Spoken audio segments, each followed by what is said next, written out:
એકવાર ગામમાં કાલી પૂજા વખતે કાંઈક અંગત ઝઘડાને લીધે નવમુખરજીએ શ્યામાસુંદરી દેવીએ પૂજા માટે સંગ્રહેલ ચોખા ન સ્વીકાર્યા.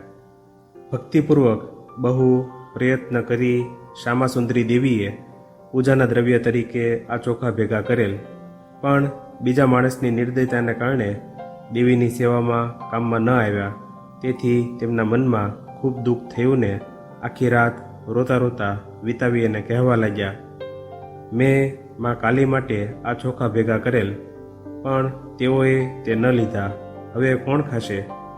ખરેખર એ તો માં કાલી માટે જ છે, બીજા તો કોઈ ખાઈ શકશે નહીં.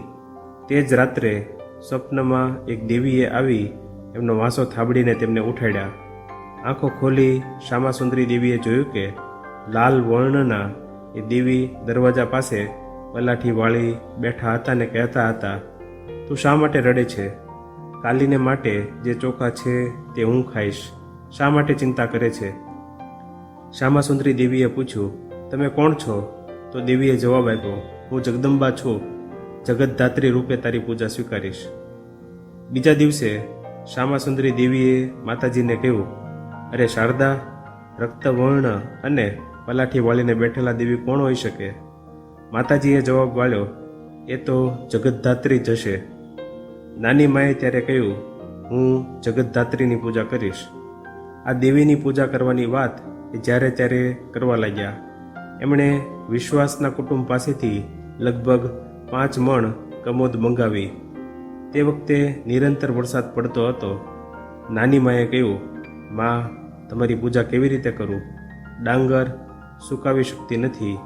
પણ માં જગતધાત્રીની કૃપાથી એવું થયું કે ચારે બાજુ વરસાદ પડતો હતો, પણ નાની માની ચટાઈ પર જ્યાં ડાંગર સૂકવવા મૂકેલી ત્યાં જરાય વરસાદ ન પડ્યો. ત્યાં તો તડકો હતો. માટીની પ્રતિમાને પણ અગ્નિ પાસે રાખી, સુકાવીને રંગી. પ્રસન્ન મામા શ્રી રામકૃષ્ણને નિમંત્રણ કરવા માટે દક્ષિણેશ્વર ગયા. પૂજાની વાત સાંભળી એમણે કહ્યું, માં આવશે?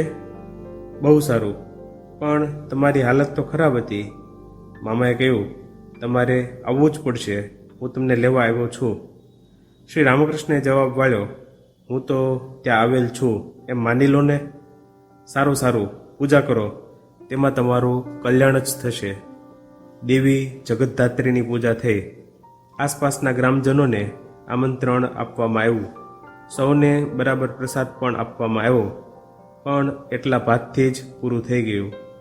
વિસર્જન વખતે શ્યામાસુંદરીએ દેવીના કાનમાં કહ્યું, માં જગાએ આવતા વર્ષે પાછા આવજો, હું તમારી પૂજા માટે આખા વર્ષમાં બધા જ સાધનો ભેગા કરીશ.